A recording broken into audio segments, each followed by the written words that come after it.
It's New Radio on the Door County Daily News. I'm Brian Major. Joining me from Door County Medical Center is Jennalee Lundquist. She's the program director for Senior Life Solutions, and we're going to talk about something today it's been happening all month long. It's a topic that some may not be as comfortable talking about as others. But first, before we dive into that, Jennalee Lundquist, why don't you tell us a little bit about you and what your role is as the Senior Life Solutions Program Director? I'm a registered nurse, and Okay. I work at the program at the hospital, Senior Life Solutions. I oversee patients' health. I go out in the community a lot too, and I do a lot of presentations and just community education to bring mental health awareness out into the community, including what we're talking about today.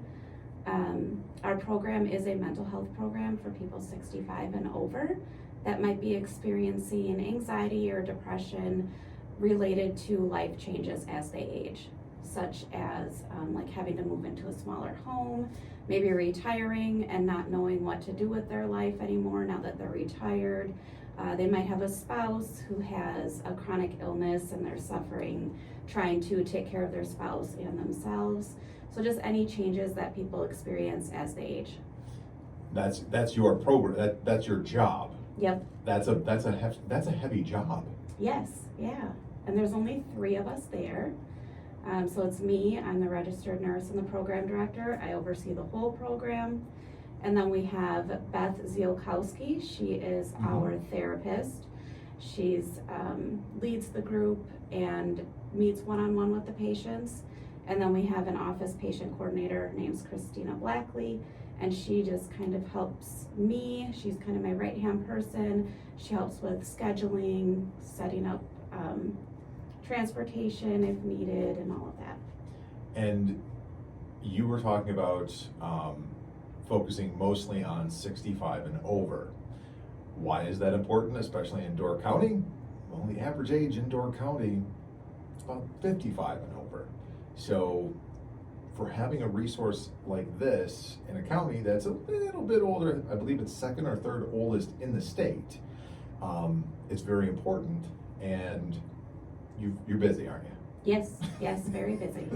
And so we're talking Suicide Prevention Month. That's the entire month of September. Yep. And we're going to dive into a little bit more conversation about why it's important and what is actually, I mean, really, it shouldn't be 1 month, but this is the month that we choose, I guess, as a society to highlight it a little bit more and bring it to more of the forefront. But personally, and I'm guessing you'll probably agree with me on this one, it should be a conversation year-round, but let's take this opportunity when it's on the national spotlight to talk about it even more. Yep, absolutely. And suicide awareness, prevention, what are some signs then? And we're talking again, this is we're talking more your specialty, 65 and over. This can probably apply to everybody, but more so in that older demographic, that 65 and over. What are some signs that we can look for? Some common signs would be social isolation, so people not going out and not talking with their friends or going to events that they used to go to, maybe lack of interest in activities that they used to enjoy. So maybe they used to golf and you notice that they're not showing up at golf anymore, or they're not doing any activities that they used to do all of the time. Another risk or symptom would be daring or risk-taking behavior, sudden personality changes, giving away prized possessions. That's one a lot of people don't think about, but I have seen that happen, where people start giving away their items. You literally, it's almost, you just said what to look for is almost 2 polar opposites. Yes. You said either becoming very, not a recluse, but just very isolated from everybody, or the polar opposite of that is somebody who, occasionally they'll go out, they're very nice, but all of a sudden the next thing you know, they're just, skydiving, and maybe skydiving might be extreme, but that might be the case. They're doing the more risky behaviors or the other type of quote unquote risky behaviors, where the self-preservation takes a back seat. Right. And then I never even thought of that. You brought up a good point, giving away things that mean a lot to them, giving away their prized possessions, just a liquidation of your personal property. Yep. I never thought of that one. Yeah. And because a lot of the national spotlight when it comes to this is on the younger side of things. Right. So we need to focus in, especially around here, on the older side of things.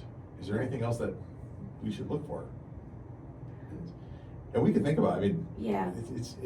it's really weird because I didn't think, A lot of times with the older population too, they'll make comments like, well, I'll be gone soon anyways. Or, oh my it'll gosh. be better off when I'm gone, you won't have to worry about me. And you might not think right away, oh, they're thinking about taking their life, they're just thinking, well, they're nearing the end of their life. But it could be the fact that they are thinking of taking their life. Wow.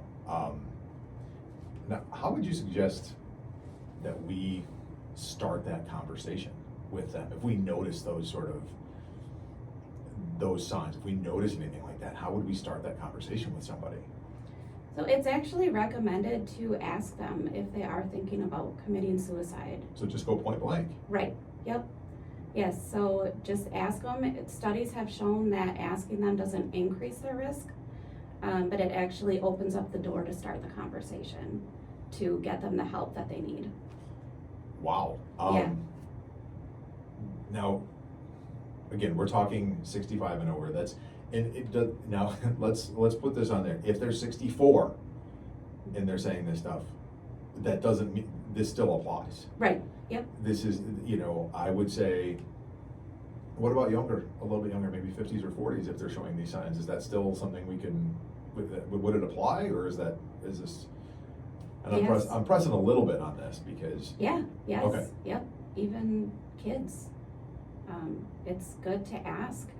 Just point blank. Yep, Wow. yes. This is one of the reasons why I enjoy conversations like this, especially with staff at Door County Medical Center, is because it opens my eyes up to it.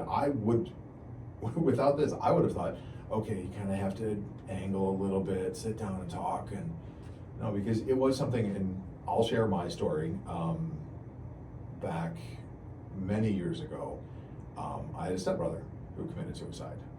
I was 16 at the time, he was a little bit older, and it kind of haunts me to this day because I wonder to myself, what did I miss? And granted, you were 16, but you always have that thought in your head, like, what would I have done different, or what could I have done different? But it always has been there and been lingering. So having these kind of conversations are always very, enlightening and intriguing to me, because I don't want anybody to do that. I don't want anybody to go through what my family's gone through, anything like that. So just knowing, you just point blank ask, are you thinking about committing suicide? To open that door. What are some of the resources available? And I know there's a few. Yes. So there is the National Suicide Prevention Lifeline number. It actually was changed to just 988. So you can call or you can text that number. You can text and talk to someone or call them. There's also a crisis text line if maybe you're not thinking of suicide, but you're in crisis and in a state of anxiety. The crisis text line is 741-741, and you can text them and they will set you up with a counselor or someone to just talk to you through whatever you're going through. So 988. Yes. Or 741-741 for crisis. Yes. That's pretty easy. Yes. And I don't mean easy, but 988. Yep. Yeah, that's it. They changed it from a 1-800 number to just make it easier to remember and easier for people to call or text. Now, are locally resources? Locally, well, there's our program for people 65 and over. There is a 988 group in Sturgeon Bay. Mm-hmm. There's a mental health focus group.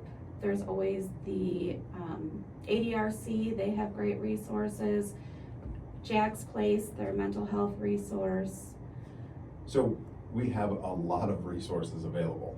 Yes. Beyond your typical, but also getting somebody to recognize it themselves is what we want to do, or at least start the conversation today. The idea for today would be start awareness. Yes. To gain the awareness of it, leading to the prevention, because that's really the main goal, is to prevent it. Right. And is there, I want to make sure that I word this properly. Is there anything you would add if anybody is thinking about it, or I don't want to say what would you tell somebody if they're thinking about it, because that's not, is there anything you would add if somebody's thinking, I wonder if a person I know, how would you handle that situation? I'm not wording this properly in my mind, but I know that there's the situations where we always look at somebody and we say that behavior changed. We looked at people and we said something's just a little off. How would you handle that? I would talk with them, even if you don't flat out ask, are you thinking of committing suicide or killing yourself? You can just ask, how are you doing, and listen. And sometimes people just want someone to hear them and to talk to. And then based on that conversation, you could determine what the next step would be. Whether if they're in crisis and they don't want to maybe call the 988 number or text the 988 number, you can always go to the emergency room. Law enforcement, there is a mental health police officer in Sturgeon Bay, in Door County actually, who could also help in a situation if you needed help. But I think just talking to them, making sure that they know they're heard and that you understand. Is there anything else you would like to share before we get on to a very special event that's coming up later this month? I don't think so. Okay. I think we covered it all. Very important number to remember, 988, if you are, or anybody you know is considering suicide. And then if you are in crisis, 741-741. Tell us about the Luminary Grief Walk that's coming up. So we are doing a Luminary Grief Walk at the YMCA. It's going to be on September 26th from 5:30 to 7:30, and this is going to be put on by Door County Medical Center Senior Life Solutions Program, Jay's Legacy, and the YMCA. We are going to have a brief talk on grief, which I'm going to present, and then we are going to have participants decorate paper bags with either loved ones' names or pictures, whatever they want, and then we're going to place them out on the path with candles in them, and then just do a memorial walk after. And there's going to be cookies and hot chocolate and apple cider, and it's free. It's a free event for anyone to attend. And we'll put a whole bunch of information up about this, and we'll of course help promote this, because just sounds like a very wonderful time, perfect time of day. If the weather continues the way it's been, Right. Hot chocolate, we might need to have lemonade. I know. because- I was thinking that. So this is happening on the 26th. Yep, Thursday, September 26th. And starting at 5:30, and is that when you're going to start Yes. your talk, your presentation? Yes, and it's going to be in the outside classroom of the YMCA. And is that the new section around back? Yes, yep, by the path. And then the path goes around. So it won't be a very long. It won't be a long walk, right? No. There's a shorter path and a longer path, and I think we're gonna do the shorter of the two. Oh, come on. Well, I mean, we could. I'm just kidding. I'm trying. What we're talking about is very heavy, so I'm trying to lighten the mood a little bit. And I'm not taking anything away from it. Don't mistake on that. Don't make a mistake on that. But it sounds like a lot of fun. If people want to participate and decorate a bag or anything, how do they go about doing that? Just show up at the event. We'll have the bags there and everything that you need to decorate it. So no need to pre-register, nothing, just show up on the 26th? Exactly. Well, that's Yep. so fun. Yeah. And this is thanks to the Senior Life Solutions from Door County Medical Center, Jack's Place, and of course the YMCA. Jay's Legacy. Jay's Legacy, sorry. That's fine. Jay's Legacy. There's so many Yep. great opportunities around here. And is there a place we could find out more details so we could put a link for this event? I can give you a link. Okay, perfect. Yep, I can give you one. The YMCA has it on their page. And then there's flyers throughout the community that I've been Okay. dropping off and giving out. Okay, wonderful. Because I know that in my brain, I'm gonna get wires crossed and show up on a different date instead of the 26th. Yep. That's what's gonna happen, because this sounds like a lot of fun. And that, because again, Thursday, perfect day to do this. I don't wanna see people showing up on the wrong day. That's why we'll put a link up. We'll put the information about the hotlines that people can call if they are going into crisis mode, or, you know, feeling as if their life needs to be over, which nobody's life, they should ever feel like that. Jennalee, thank you so much for coming in today. Is there anything you want to add? No, thank you for having me. Perfect. You did fantastic. All right, good. You did fantastic. You should have a little. Thank